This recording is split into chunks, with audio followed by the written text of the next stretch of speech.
Good morning, good afternoon, and good evening, agents. I am Manny Carl, and this is your Salty Rogue special report right here on the Division News. That's right, I'm issuing a decree right this second. Rogues, your days of griefing are near an end. You will now be mere mortals amongst a sea of people who will now return the favor in griefing you. I hope you enjoy your medicine that is called 1.4.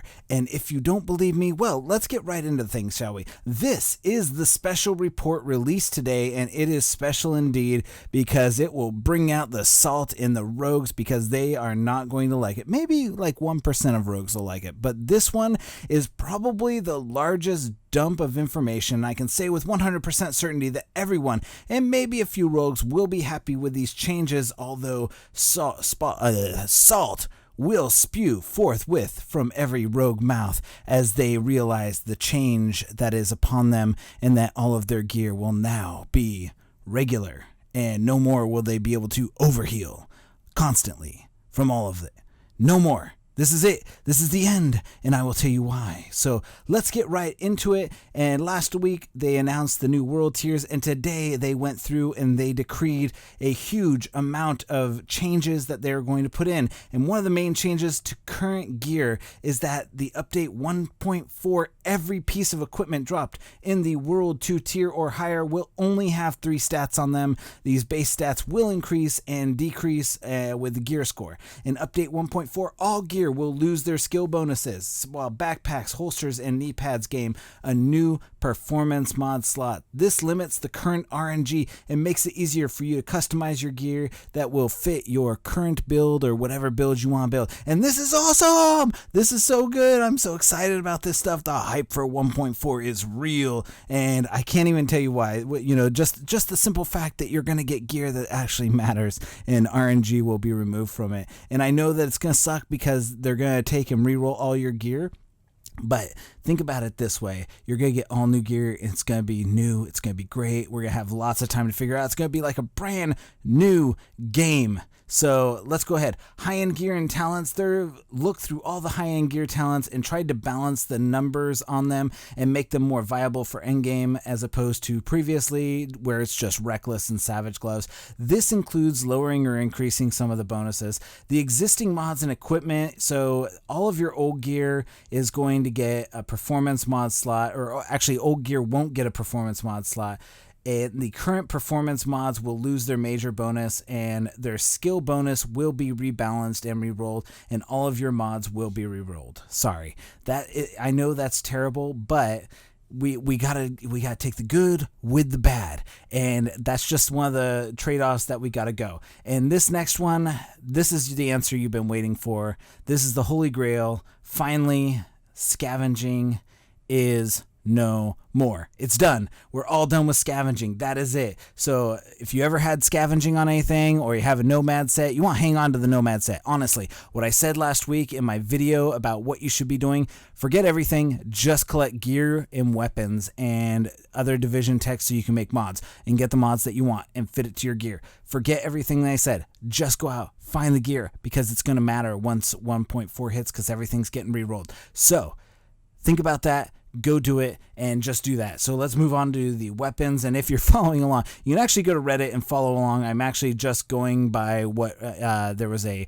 quick report done on Reddit, and it just highlights all the stuff, and it makes it easier for me to just go through and just look at it. So just go to Reddit and read through there, and we'll just, you can follow along and do whatever and get my comments and whatnot.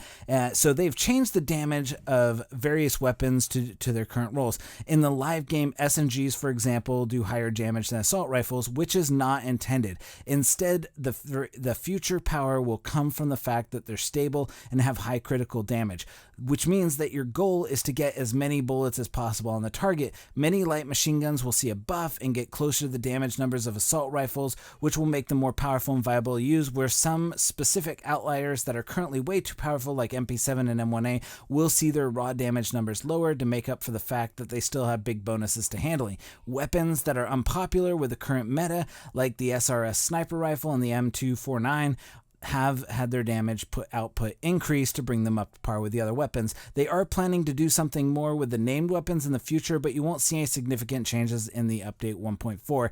That said, their talents and damage have been updated altogether with the regular weapons. It's sad that they couldn't put this in. I know that a lot of us were really hoping for a change to named weapons in 1.4, and I feel like this is probably a good enough change, but really they needed to have the named weapons in there. It's really, it probably won't be a deal breaker for a lot of people, but I know it's, the future is way too late for changes, and right now we want to see a change to the game here so that we can move on and not worry about it and move on to survival and last stand without having to go, okay, well, where's the rest of this update? So while I do understand, it seems like it's also a really easy way to get named weapons to go ahead and just re-roll those. But anyways, hang on to your named weapons. We'll get to those later. So weapon mods and talents. So far, weapon mods would have been one guaranteed bonus that they always come with, and one equally high bonus rolled randomly from the pool. So that's pretty much it. They're probably going to stay mostly the same, and they're going to be changed just very minorly. So the second bonus is going to be removed though from the mods and replaced with an amount of a minor bonus, depending on the quality of the item. The different varieties of stability and stuff like that and accuracy are now, for example, single stats. So stability and accuracy are the same thing. That's really what it is, and that's good because it's pretty much the same thing anyways. I mean, it really should just be a stability, because the more stable it is, the more accurate you're going to be, and there you go.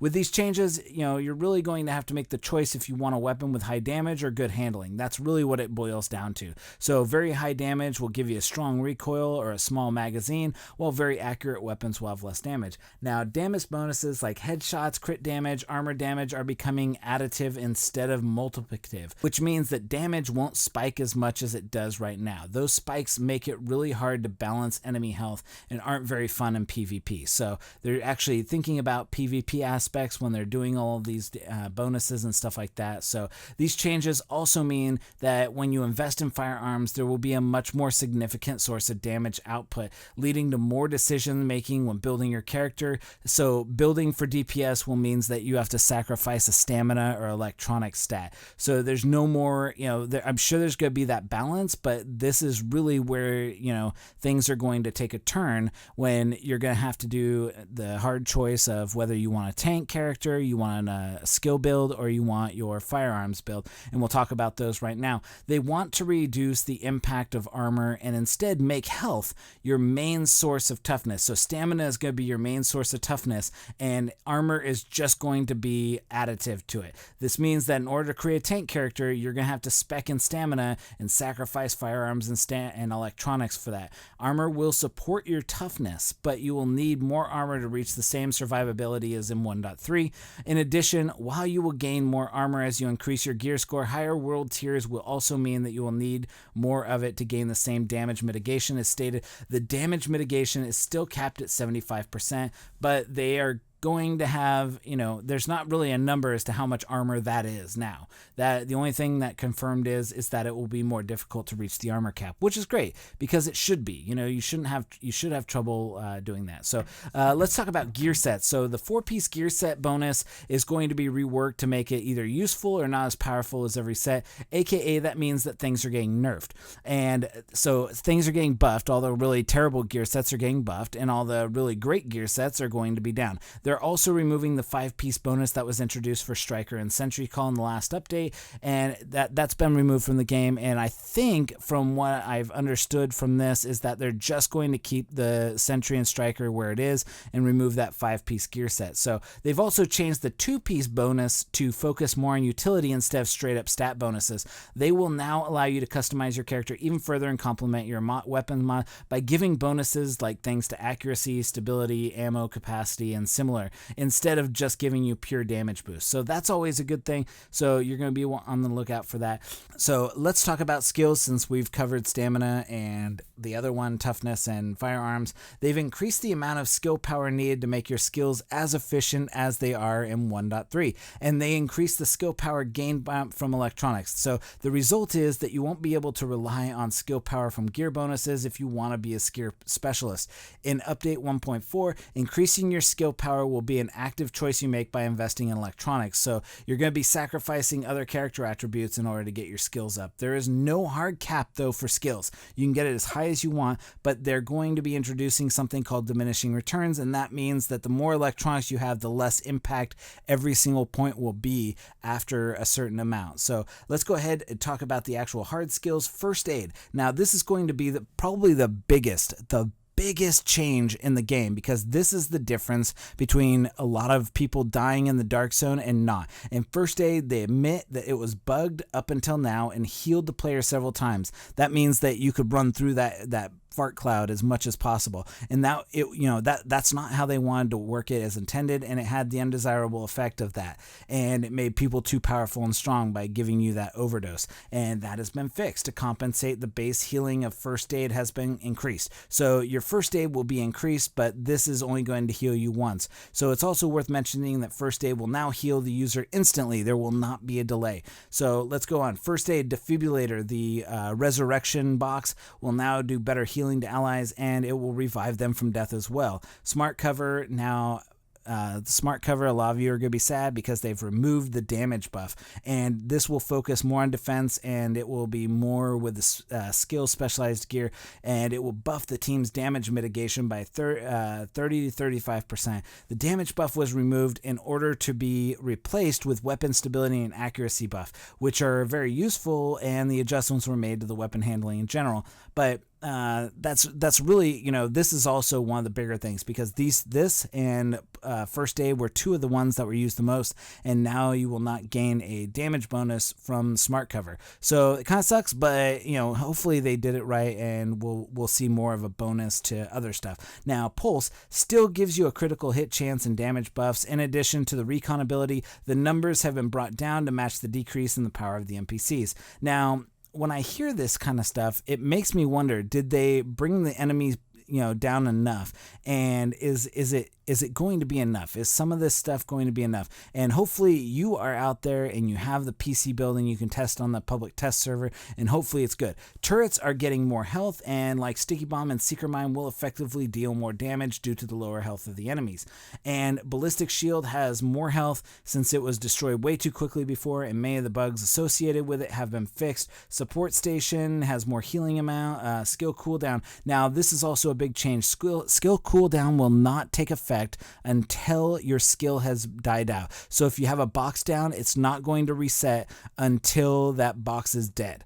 And that's pretty huge, because basically it means that you cannot have a 100% uptime anymore. So your skills are going to cool down once that skill is done. So let's go. Survivor Link. Survivor Link, these are going to be signature skills, by the way. So Survivor Link, the damage mitigation has been lowered from 80% to 50%, and that's huge. That is a huge drop, and we will see what happens with people. And the duration's been lowered from 15 to 12 seconds. Recovery Link has seen its range increased, while it's giving more healing overall. If you're playing solo and you have Recovery Link off cooldown, the skill will, outside of the dark zone, automatically trigger when you are about to die, saving you from death. That is huge. That is going to be the thing that people use the most, and it's not going to be able to be used in the dark zone, but it will save your butt outside of the dark zone when you're rolling around. Tactical Link, the damage buff was lowered from 50% to 30%, which is huge, but the critical hit chance buff was removed altogether. 3 new buffs were added instead. Weapon RPM, reload speed, and weapon stability were added to the Tactical Link. So they did change consumables. Now special ammunition, instead of lighting things on fire or staggering your enemies, they will now instead convert some of your bullets to fire or blast damage, which in turn is affected by exotic damage reduction. Based on the short discussion with Weapon Master Frederick Thylander, this is the first step in changing the special ammo in a new direction. This has huge implications for all you people running Reclaimers. So think about that and let that sink in. Weapon skins will now be shared across all characters, and you just need one weapon skin. You can just swap it out for everything. The roamers that are there will be on a daily respawn, and of course, like I said yesterday, the daily bonus, or the backpacks for med packs, and the ammunition from the police are no longer going to work unless you are wearing that item. So that's always good. So those are always good things. That is really the special report. There's a lot of information there, and a lot of it's really awesome, and a lot of it's really good, and I'm really excited about it. Rogues probably aren't so much excited about it because now the Dark Zone is really going to be more of an even playing field, and that is why I've been preaching for so long, and so far it is looking like things are going to be even and everybody's going to be on the same playing field, and it's really going to be up to you to build your gear and make everything work. And there's going to be a learning curve, and there's going to be lots of videos coming out in those first few weeks. I know I'm going to try and dig in and really figure out what gear sets that belong there and how to make everything work. So that's really great. That's what it is, and that is the end of the special report for now.